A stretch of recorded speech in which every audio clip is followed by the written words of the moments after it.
अरबों साल पहले की बात है, जब सोलर रेडिएशन से मंगल ग्रह पर एटमॉस्फेयर बिल्कुल नष्ट हो चुका था। यही कुछ 4.45 अरब साल पहले की बात है, जब यहाँ पानी के महासागर मौजूद थे और एटमॉस्फेयर भी ऐसा था कि जीवन डेवलप हो सके।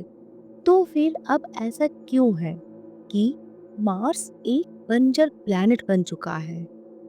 और ऐसा क्या हुआ जिसने इसको पूरी तरह से बदल दिया?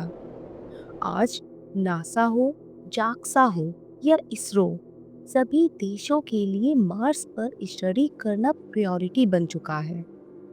हर स्पेस एजेंसी यहाँ रहने के लिए एटमॉस्फेयर ढूंढना चाहती है, या यूं कहें कि आर्टिफिशियली एटमॉस्फेयर भी क्रिएट करना चाहती है। वेल, अब तक 8 कंट्रीज ने अपने अलग अलग मिशन मार्स प्लैनेट पर लॉन्च किए हैं। अगर अभी की बात की जाए तो यहाँ 13 लैंडर मिशन व 2 रोवर मिशन वर्क कर रहे हैं, जिसमें से न्यूएस्ट मार्स मिशन है परसेवरेंस रोवर। बेसिकली ये मार्स प्लैनेट पर बीते हुए समय में लाइफ पॉसिबिलिटीज के एविडेंस को कलेक्ट कर रहा है। यूनिवर्स का कोई भी ऑब्जेक्ट हो, वो खुद में ही एक रहस्य है। हम पृथ्वी पर रहते हैं, इसके बावजूद पृथ्वी के बारे में बहुत कुछ ऐसा है जो आज तक हम नहीं जानते हैं।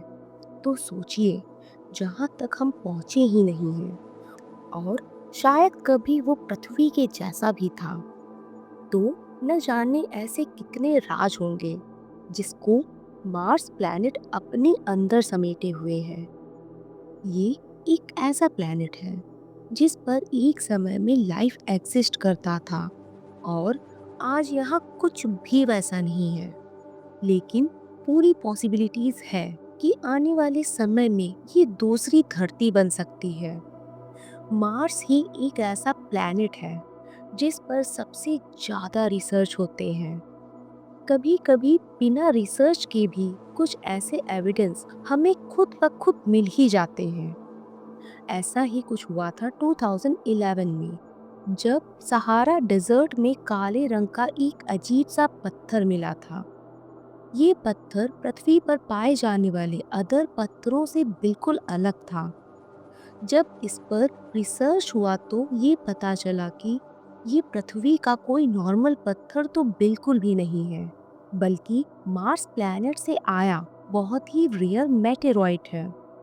और इस पत्थर की एस्टिमेट एज करीब 1.3 अरब साल के बराबर है, जिसे बाद में ब्लैक ब्यूटी का नाम दिया गया। ऑफिशियली इसे NWA 7034 के नाम से भी जाना जाता है। 1 साल तक इस पर डीप स्टडी हुई तो रिजल्ट में ये निकला कि ये पत्थर वाकई बहुत रेयर है। शायद ये एक एविडेंस भी हो सकता है कि आज से अरबों साल पहले मंगल ग्रह पर शायद लोग या जीवों का अपना घर रहा होगा। ब्लैक ब्यूटी स्टोन से सोलर सिस्टम के दूसरे प्लैनेट्स की ऐसी इंफॉर्मेशन मिल सकती है जो यूनिवर्स को समझने में भी हेल्प करेंगे। अब तक स्पेस से अप्रॉक्स 300 से ज़्यादा मेटेरॉइड पृथ्वी पर आए हैं, लेकिन रिसर्च में जो बात सामने आई है उसके अकॉर्डिंग ब्लैक ब्यूटी मेटेरॉइड सबसे पुराना है। पॉसिबली 4.5 बिलियन साल पुराना भी हो सकता है। ऐसा इसलिए क्योंकि जो दूसरे मार्शियन मेटेरॉइड अभी तक मिले हैं वो सिंगल रॉक टाइप्स के हैं, लेकिन black beauty multiple rock type meteoroid है जो कई अदर कार्बनिक कॉम्पोजिशन से बना है। इवन इस मेटेरॉइड को मिले हुए काफ़ी टाइम हो चुका था, फिर भी साइंटिस्ट ये नहीं पता लगा सके थे कि एग्जैक्टली ये पत्थर कहाँ से आया था। इसके पीछे का रीज़न इसका कॉम्पोजिशन ही था।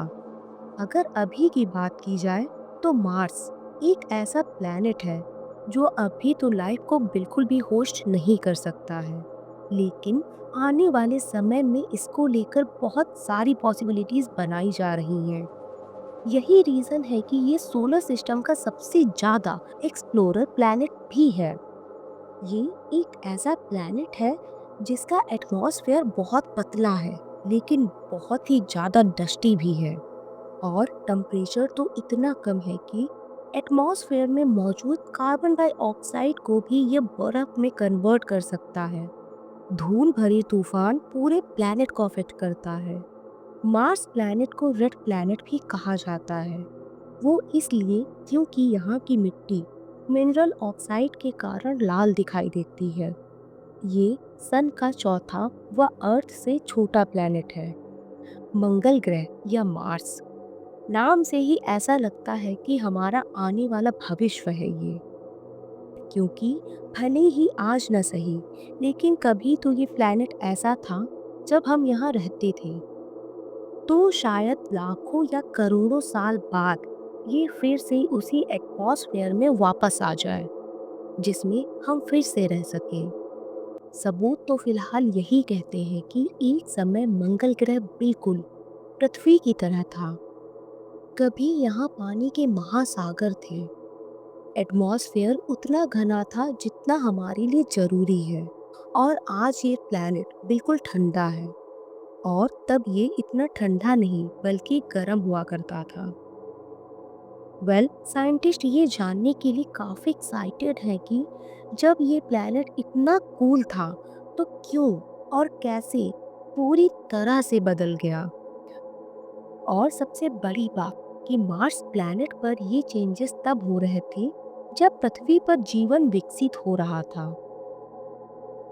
यहाँ लैंडर मिशन से बहुत कुछ ऐसे प्रूफ मिले हैं जो काफी शॉकिंग तो है, लेकिन ये जरूर रिलेट कर पा रहे हैं कि शायद यही वो प्लैनेट है जो हमारा आने वाला फ्यूचर है।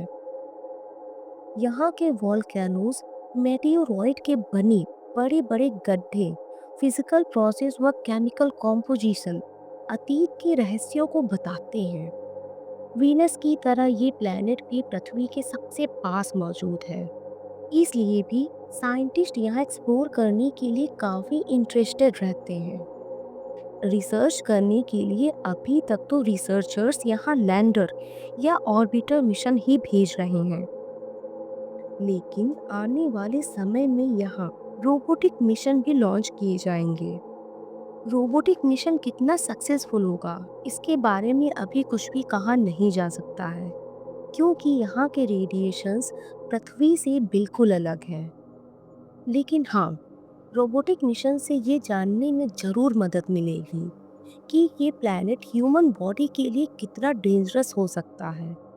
फिलहाल मार्स प्लैनेट पर ह्यूमन मिशन हार्मफुल है, क्योंकि इस पर जाने से लेकर आने तक और वहाँ रुकने की सुविधाओं तक सब कुछ प्लान करना होगा। नासा 2035 तक ह्यूमन मिशन लॉन्च करना चाहता है। इसके लिए नासा पहले आर्टेमिस मिशन लॉन्च करेगा। ये मिशन पहले इंसानों को मून तक लेकर जाएगा और जिससे इस मिशन के थ्रू इंसानों को प्रैक्टिस भी हो जाएगी। फिर नेक्स्ट टाइम ये मार्स पर डिस्कवरी व एक्सप्लोरेशन के लिए इंसानों को लेकर जाएगा। रिसर्चर्स के पास मार्स पर एक्सप्लोरेशन के लिए कई रीज़न है, कई सारे रहस्य। कैसा रहा होगा इसका अतीत, आज जैसा दिखता है, ये प्लैनेट ऐसा क्यों है, इस पर आने वाला भविष्य कैसा हो सकता है। एक समय में यहाँ पानी था और इसमें कोई डाउट नहीं है कि यहाँ महासागर था। इसके भी क्लियर एविडेंस मिले हैं। लैंडर मिशन से इसके नॉर्थ पोल व साउथ पोल पर जमे हुए पानी के ट्रेसेस भी मिले हैं। ये पोल आज भी पानी से ढका हुआ है, जिसके ऊपर कार्बन डाइऑक्साइड की पतली लेयर जमा है। जब गर्मी का मौसम आता है तो ये कार्बन डाइऑक्साइड पिघल जाती है, जिससे कि पानी बाहर आ जाता है। खैर, सोलर सिस्टम के दूसरे प्लैनेट से बिल्कुल अलग है ये प्लैनेट। कुछ तो ऐसा है यहाँ जो इसको सबसे अलग बनाता है। मार्स एक ऐसा प्लैनेट भी है जहाँ करोड़ों साल तक मेटेओरॉइड की बारिश भी होती रही है। ब्लैक ब्यूटी पर की गई स्टडी से ये भी प्रूफ मिला है कि यहाँ करीब 3 करोड़ सालों तक कंटिन्यूअसली मेटेओराइट की बारिश हुई है। ये मेटेरॉइड खुद भी 450 करोड़ साल पुराना है। यहीं कुछ 485 करोड़ साल पहले ही यहाँ मेटेरॉइड की बारिश रुकी थी, जो एक टाइम पर जीवन की संभावना बनी भी थी। वो लगातार होने वाली पत्थरों की बारिश से खत्म हो गई। परसेवरेंस मिशन से मार्स पर बड़े-बड़े क्रैटर क्लियरली पता चलते हैं, और इन पर स्टडी हुई तो ये भी पता चला कि ये गड्ढे बहुत पुराने हैं। करोड़ों साल पुराने इन क्रैटर का फॉर्मेशन भी काफी जटिल प्रोसेस से होता है। अगर यहाँ जाकर रिसर्च किया जाए तो कई और सारे रहस्य सामने आएंगे। एस्टेरॉइड्स की टक्कर से यहाँ का एटमॉस्फेयर तो खराब हुआ ही था, साथ ही ऐसे बड़े बड़े गड्ढे भी बने जो आज तक वैसे ही हैं। ये गड्ढे करीब 20 किलोमीटर तक चौड़े हैं और 60 करोड़ साल से भी ज्यादा पुराने। वेल, आने वाले समय में मार्स में बहुत कुछ बदलने वाला है। यहाँ रिसर्च के लिए एस्ट्रोनॉट्स को भी भेजा जाएगा। इवन यहाँ कॉलोनीज तक बनाने की भी प्लानिंग की जा रही है। शायद यही बन सकती है हमारी दूसरी पृथ्वी।